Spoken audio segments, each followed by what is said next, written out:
The Battle of Quebec in 1759 was one of the most decisive engagements of the 7 Years' War, known in North America as the French and Indian War, and it marked a pivotal turning point in the long and bitter struggle between Britain and France for control over the North American continent.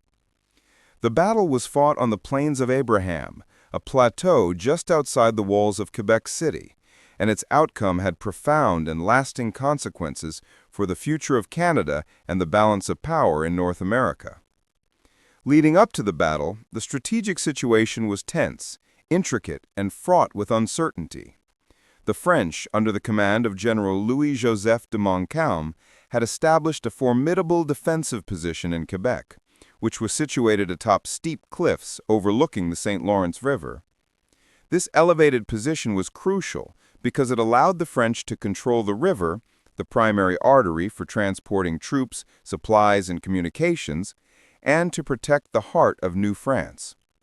The city itself had withstood British sieges before, and Montcalm had worked diligently to fortify the city's defenses, carefully stationing his forces along the city walls and on the heights of the surrounding terrain, as well as maintaining artillery positions that could command all approaches along the river.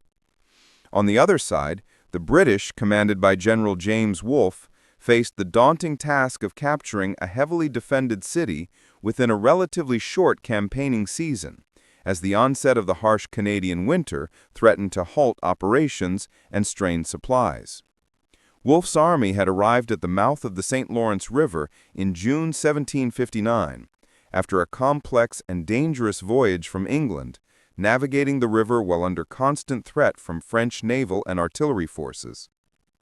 The British strategy relied on the combination of naval superiority, disciplined infantry maneuvers, and careful coordination, as Wolfe understood that a direct assault on the heavily fortified city would be costly, likely unsuccessful, and could result in devastating losses.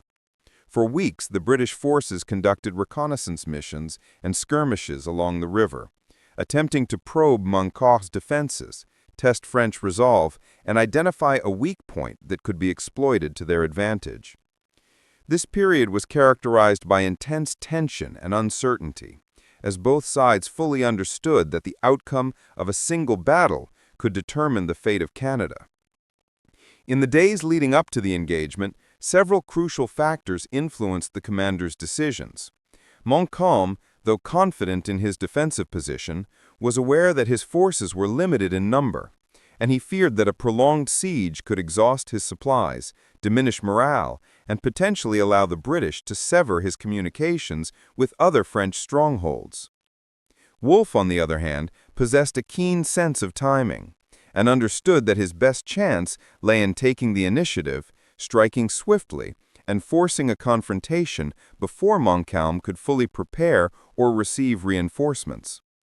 The key moment arrived on the night of September 12, 1759, when Wolfe executed a daring and risky maneuver by landing a portion of his troops upriver from Quebec, at a location the French considered inaccessible due to the steep cliffs and narrow, treacherous paths. This bold amphibious operation required meticulous planning, absolute secrecy, and extraordinary courage, as any premature detection by the French could have resulted in disaster. The troops climbed the cliffs under cover of darkness, enduring extreme physical strain and constant risk of discovery, and finally reached the Plains of Abraham by early morning, forming battle lines in preparation for the confrontation that would decide the city's fate. When Montcalm learned of the British position on the plains, he recognized that a decisive confrontation was unavoidable. Despite being slightly outnumbered and fully aware of the risks of leaving the city walls unprotected, Montcalm chose to meet Wolfe in open battle, rather than risk a prolonged siege that could starve his troops or allow the British to consolidate their position and entrench themselves further. The engagement that followed was intense, chaotic, and remarkably brief, lasting less than an hour, but it proved utterly decisive. British troops, trained in disciplined linear formations and coordinated volleys of musket fire, advanced steadily across the plains under heavy French fire. The French soldiers, despite fighting valiantly and attempting several counterattacks, were ultimately unable to withstand the combined pressure of the disciplined British advance, superior artillery support, and the momentum of the assault. Both commanders demonstrated extraordinary personal courage, with Wolfe and Montcalm directing their troops amidst the smoke, chaos, and deafening roar of musket fire and cannon blasts. Tragically, both generals were mortally wounded during the battle. Wolfe was shot and died on the field shortly after the victory was assured, while Montcalm, also wounded during the engagement, succumbed to his injuries the following day. The loss of leadership on the French side further demoralized their forces and made organized resistance increasingly difficult. The consequences of the battle were immediate, profound, and far-reaching. With Quebec City now under British control, the French position in North America was critically weakened, signaling a dramatic shift in colonial power.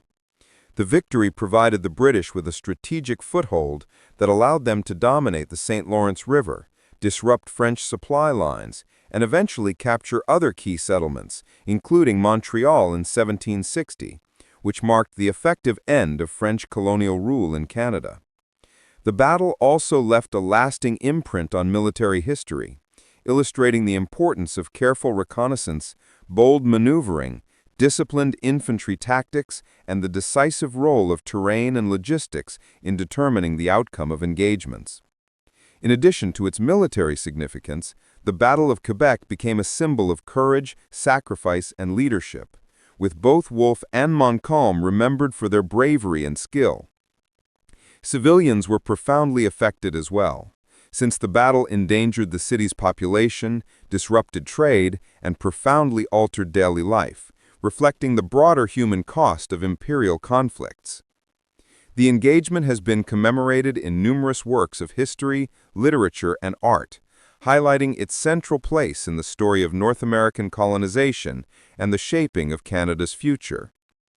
In the broader context of the 7 Years' War, the battle was part of a global struggle for imperial supremacy, with Britain and France competing not only in North America, but also across Europe, India, and the Caribbean.